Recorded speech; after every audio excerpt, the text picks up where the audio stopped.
समझिए कि diabetes reversal के दौरान आपको अपने स्वास्थ्य संबंधी समस्याओं पर पूरी तरह से निगरानी रखनी पड़ेगी ताकि आप अपने रिवर्सल की स्पीड को बढ़ा सकें। आज हम जानेंगे कि ये कौन सी समस्याएं हैं जिन्हें दूर करना है। तो सबसे पहले नंबर पर तो है कि शरीर में किसी भी तरह की सूजन या इन्फेक्शन होना, किसी भी तरह के पोषण की कमी होना, कोई भी हार्मोनल इम्बैलेंस आपके डायबिटीज रिवर्सल की स्पीड को प्रभावित करता है दोस्तों।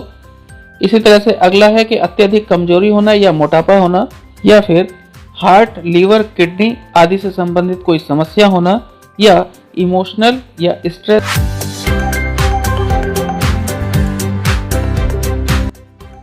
तो आप समझिए शरीर में किसी भी तरह की सूजन या कहीं भी इन्फेक्शन हो, चाहे थोड़ा ही हो, ये दोनों ही चीज़ें आपकी ब्लड शुगर को बढ़ाती हैं।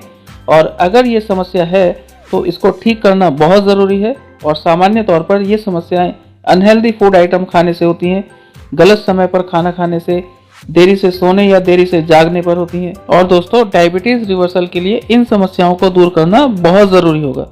फिर अगली बात करें किसी भी तरह के पोषण की कमी होना। तो अगर आप में किसी भी तरह के पोषक तत्व की कमी है, जैसे कि vitamin B3, B12, vitamin D या विटामिन C आदि की, तो आप समझिए कि आपका डायबिटीज रिवर्सल निश्चित रूप से धीमा हो जाएगा।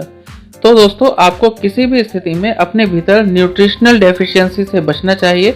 और अगर आप इस डेफिशिएंसी को ठीक तरीके से मैनेज कर पाते हैं दोस्तों, तो आपका डायबिटीज रिवर्सल तेज गति से होना शुरू।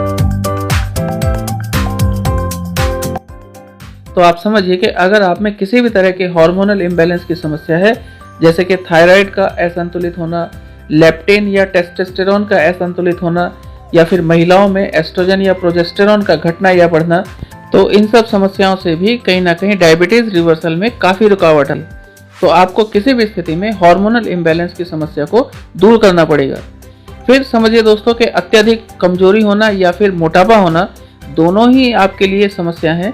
और अगर आप ऐसी परिस्थिति में हैं तो आपको भी डायबिटीज रिवर्सल से जूझना पड़ेगा, और निश्चित रूप से इस समस्या की वजह से भी आपका रिवर्सल धीमा पड़ सकता है।